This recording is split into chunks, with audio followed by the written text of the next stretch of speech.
Through what distance will body A move in changing its velocity from 1.8 meter seconds to 3.6 meter per second? So, siyempre, KE1 plus the summation of work done is equals to KE2. So, na siya, initial velocity niya is 1.8 and final velocity niya is 3.6. So, mana ka diri. So, kaning KE1 is kanini siyang sa 1,500 o 1,000. So, establish na to. So, suwat na siya dara nga ang velocity sa B is equals to duha ka velocity sa A. Sabot ka na. Velocity sa V is equals to duha ka velocity sa A. Tanawa ni. Silbi, kung mubitad siya diri, tanawa, kung mubitad siya diri og S, diba S? Mubitad siya diri og S, buta na to, mubitad siya 2. Ang kanang 1 is i-distribute niya diri.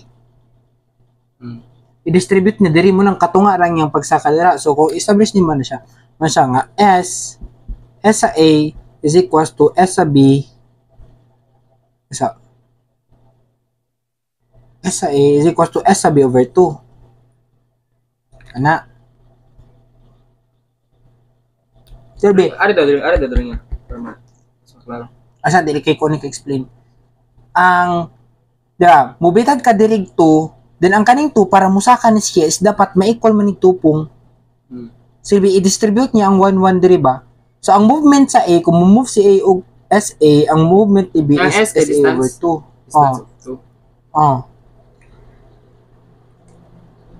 So mo ni siya. Mo nga equation mo nang nadara. So SB is equals to 2SA. Then kung i-derive niyo mo ang distance, may mo siyang velocity.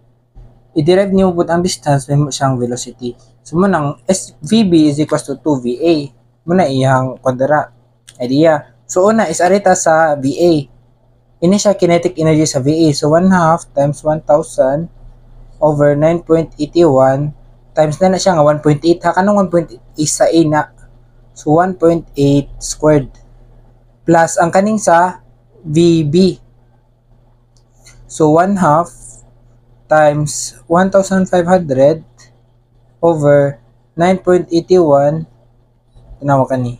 So, kung ang imuhang velocity sa A is 1.8, so ang velocity sa B nimo is 2. So, 2 times 1.8, 3.6 squared plus ang work. So, ang work is kaning 1,000, ning dulhog man siya paubos. So, positive work ang gibuhat sa imong weight. So, 1,000 times ang iyang S mo na yung bagita. Minusan nimo siya kani na 1,500, so tungaon niya 750. So kani 750 diri bitaron niya pababaw, so negative work. 750 times S is equals to 1/2 times 1,000 over 9.81 times ang imong final velocity nga 3.6 squared plus 1/2 sa 9.81 1,500 divided by 9.81 times ang final velocity niya duha ani. Duha ba? Velocity sa A is 2. So ang velocity sa B nimo is 2 times 3.6, 7.2. Saan yun? So 1,000 divided by 9.81 sa 1.8 squared minus 3.6 squared plus 3.5 700 divided by 9.81 3.6 squared minus 7.2. Di-transfer sa na nakuha kasi naman ni sila. Hindi maigo. 10 plus 1,000 x minus 750 x equals to 0.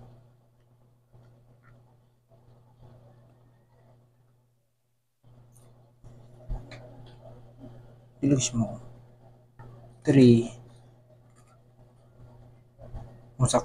sakto ra ni ang mausab ra nato ani is kani ang velocity ini mo sa A is 1.8, ang velocity nimo sa B this is 0.9. Kay velocity sa A 1.8 divide to 0.9. Kung 3.6 ang imong A kani siya is 1.8. Type ng equation. Type ng equation ganyan. Pero ay, pistin mo nga. Type ng equation. 1.8 squared minus 3.6 squared is equals to 0.9 squared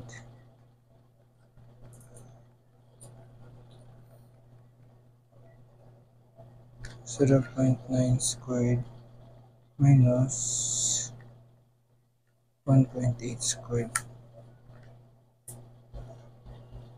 0.72.